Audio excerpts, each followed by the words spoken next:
Salut à tous, on se retrouve aujourd'hui pour la présentation du dripper d'Hydrabit, donc c'est le RDA de chez Elvap. Hop, il nous est arrivé dans un petit packaging comme ceci en carton, avec le logo qu'on retrouvera du coup sur le dessus du RDA. Hop, du coup là je vous le présente dans sa version noire avec le logo blanc comme vous pouvez le voir. Hop, d'ailleurs le logo il est, c'est faire une petite mise au point, que ce soit mieux s'il y a moyen. Voilà. Du coup, la gravure est assez profonde quand même. On la sent bien quand on passe le doigt. Je sais pas si vous voyez à peu près le relief, mais elle est quand même assez profonde. Donc, c'est un RDA en diamètre 24 qui est en accès inoxydable. Hop, pour pouvoir vous montrer plus en détail le plateau. Ah, il y a le chat qui fait la fête à côté là. Hop, du coup, on se retrouve sur un plateau de montage qu'on peut appeler potless, qui peut accueillir soit du simple coil, soit du double coil.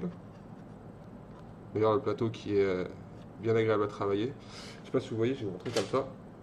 En fait, il est super simple à coiler parce que du coup, on va découper à peu près à la bonne longueur ces coils. On va les placer sans se prendre la tête. Et en fait, ici, si vous voyez là où je passe la pince, c'est là en fait où les pattes des coils vont retomber, ça sont trop longues. Mais du coup, vous allez passer votre pince coupante dans les petites rigoles ici en dessous et vous allez pouvoir couper en fait ce qui dépasse. Du coup, il n'y a vraiment pas de prise de tête, ça c'est bien pensé, je trouve, c'est ingénieux comme système.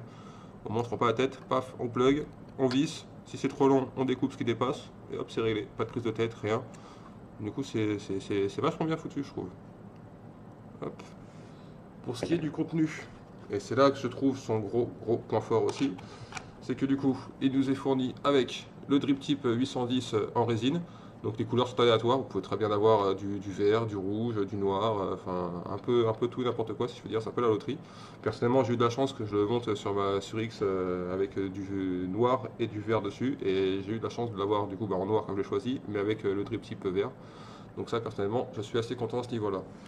On retrouve du coup avec un petit sachet avec comme d'habitude joints, vis, les clés pour démonter et remonter, mais pas seulement. C'est ça que je trouve vraiment fou parce que c'est un dripper qu'on peut retrouver sur des sites comme Le Petit Vapoteur ou sur Arsène Valentin pour à peu près 25 euros. Donc franchement pour 25 euros vous allez voir qu'on est quand même vachement bien gâté. Parce que du coup on retrouve un deuxième drip type 810 qui lui est en Delrin. On retrouve aussi un adaptateur ici pour drip type 510. Donc on plug le 810 sur la base et on vient connecter dessus son drip type 510. Donc ça aussi je trouve que c'est quand même sympa d'avoir fourni. On a avec du coup un pin 510 plaqué or normal et on a aussi avec un pin BF plaqué or, mais cette fois-ci, BF du coup comme je viens de le dire, je suis un peu bête, mais plaqué or aussi du coup. Donc on a les deux pins, donc il y a pas mal de drippers on va dire qui sont high-end, qui sont vendus assez cher et il faut acheter le pin BF à part, et là pour du coup 25 euros ils nous fournissent quand même le pin BF en plus. Donc franchement à ce niveau là c'est vraiment que du bon. Hop. Du coup, ce qu'on va faire, c'est qu'on va cotonner ça, parce que du coup, comme vous avez pu le voir, j'ai déjà mis les résistances en place pour ma part. Je vais vous montrer le cotonnage, comment il se passe. On va faire une petite mise au point. Hop. Ça me paraît pas trop mal comme ça. Voilà. Pareil, le cotonnage, vous allez voir, il est super simple. Il n'y a rien de compliqué, il n'y a pas de prise de tête. C'est vraiment pas un RDA prise de tête. Au contraire, c'est vraiment simplifié au maximum. Je pense que ça peut être un bon RDA, même pour ceux qui n'ont pas l'habitude et qui veulent tester leur premier RDA. Surtout que la possibilité de faire soit du simple coil, soit du double coil, c'est quand même vachement pratique, suivant ce qu'on a envie de faire avec. Il ouvre pas mal de possibilités.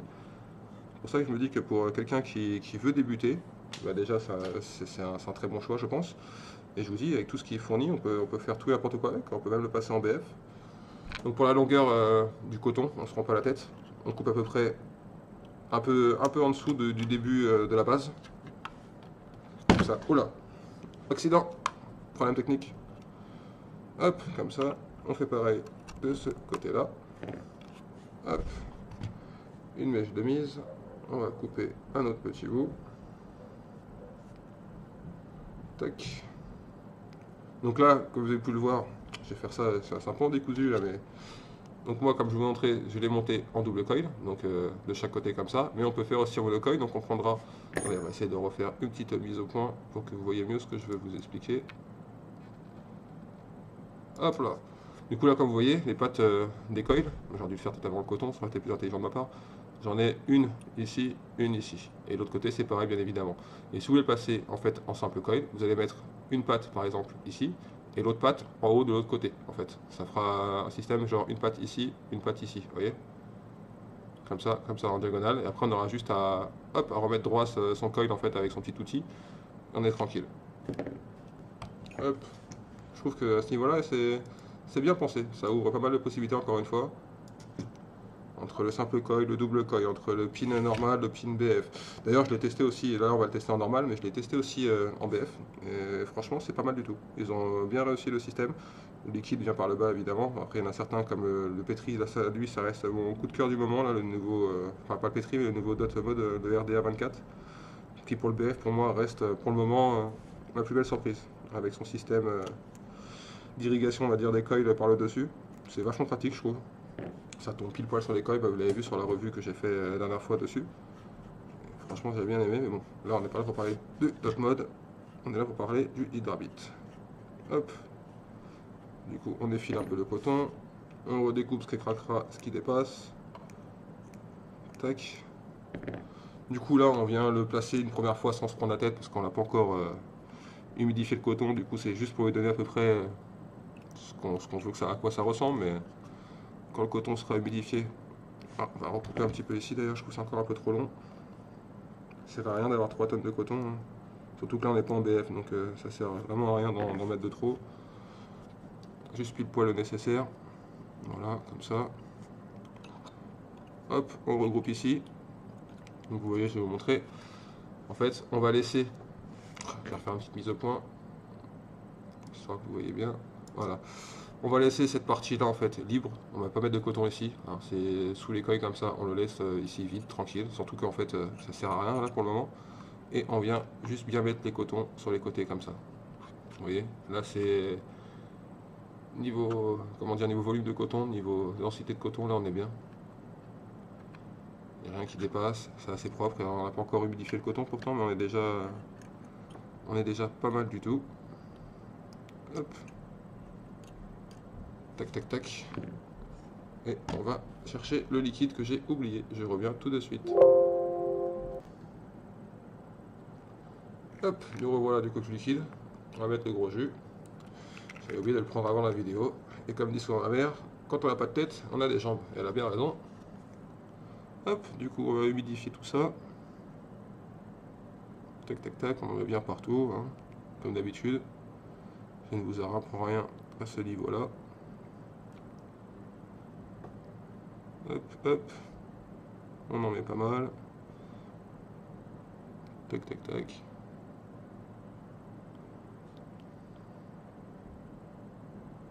Hop, voilà. On va remettre dessus le top cap.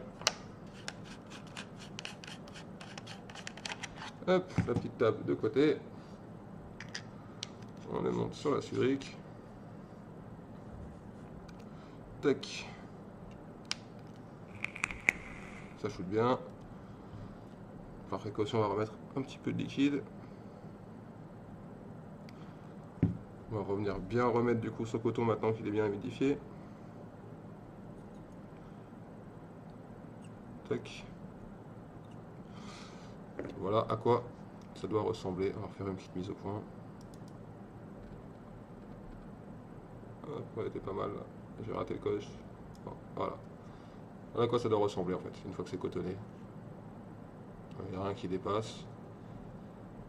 Ça retombe bien. Ça shoot, on est bien. Du coup, on va se retrouver en plan large pour tester le dripper ensemble et faire une petite conclusion dessus. Je vous dis à tout de suite. Hop, donc nous revoilà en plan large. Voilà comment rend le setup donc, de la Suric avec le Hydrabit. Je trouve que l'ensemble se marie bien, c'est harmonieux. C'est sympa, je trouve que ça va bien. Du coup, niveau vape, voilà ce que ça donne.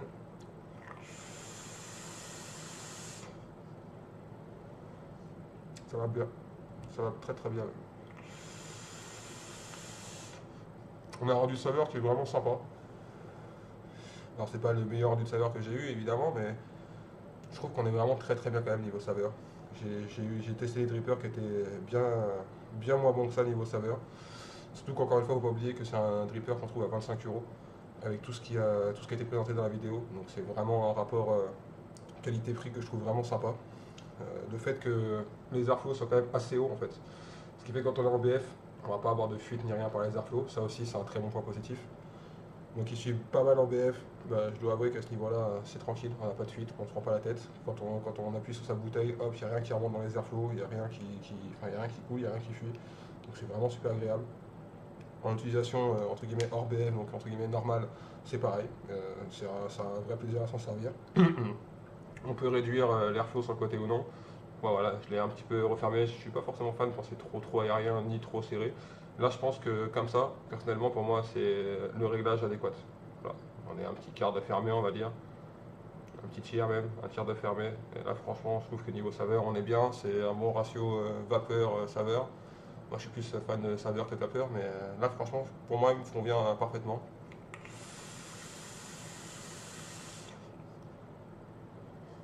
Ça envoie bien, il y a une bonne restitution de saveur, on retrouve bien ces liquides. J'ai testé sur plusieurs liquides différents. Bah, le gros jus, du coup, en fait partie. Le Lolo Return, ça fait partie aussi. Le cinéma, en ce moment, je suis à fond sur le liquide cinéma de Cloud of Icarus que je surkiffe vraiment. Et le rendu dessus est aussi vraiment bien. Donc franchement, pour une personne qui veut soit un dripper BF, soit se lancer dans le reconstructible, soit un dripper, on va dire tout simple, mais qui a un bon rendu de saveur et qui est vraiment accessible, je le conseille fortement, vraiment. Surtout pour ce tarif-là, j'ai envie de dire que à ce tarif-là, avec la qualité de fabrication qu'il y a, avec la qualité de finition, avec le rendu de saveur. Bon, après, je parle pas d'esthétique parce que ça c'est personnel. Moi, personnellement, j'accroche. J'aime beaucoup la petite gravure dessus. J'aime bien son style. Il fait un peu penser comment dire, un peu le Joker, un peu. Je sais pas pourquoi, mais la tête de lapin un petit peu fofolle comme ça. Je trouve que ça rend bien. Il est joli et avec tout ce qu'il y a de fourni dans le packaging, c'est surtout ça moi qui m'a le plus étonné. Que pour le tarif, il y ait autant de choses de fourni, que ce soit le pin BF, que ce soit les deux drip type 810, que ce soit l'adaptateur 510. Enfin, il y a quand même pas mal de choses. Franchement, je trouve que c'est vraiment une très bonne affaire. Les joints, ils sont bien. Ça résiste un peu, mais pas trop. On galère pas à l'enlever ni à le remettre, mais on peut le tenir comme ça. Ça va pas tomber pour autant. Pourtant, la Sturic avec les deux accus dedans, c'est pas non plus un poids plume, hein, mais enfin, les joints tiennent sans être pour autant trop durs. Donc on s'abîme pas les joints en l'enlevant ou en remettant, mais on n'est pas là en train de se dire, le top cap fait que de bouger ou quoi, ça bouge pas d'un pet, vraiment, ça bouge pas. Pourtant quand on l'enlève, hop, il y a une résistance qui est normale, mais pas abusée ni rien. Quand on le remet pareil, franchement voilà, pour moi il y a que du plus. J'arrive pas à y trouver un point négatif pour le moment. Vraiment, c'est rare parce que je suis quelqu'un d'assez chiant quand même, il faut bien se le dire. Et j'arrive pas à y trouver de points négatifs. Il n'y a que du positif. Donc après, encore une fois, hein, comme d'habitude, c'est que mon avis perso, c'est que mon ressenti à moi. Mais de mon côté, je trouve que c'est vraiment une super bonne pioche. Donc pour ceux qui seraient tentés de le prendre et qui hésitaient, bah, sincèrement, je vous le conseille très fortement.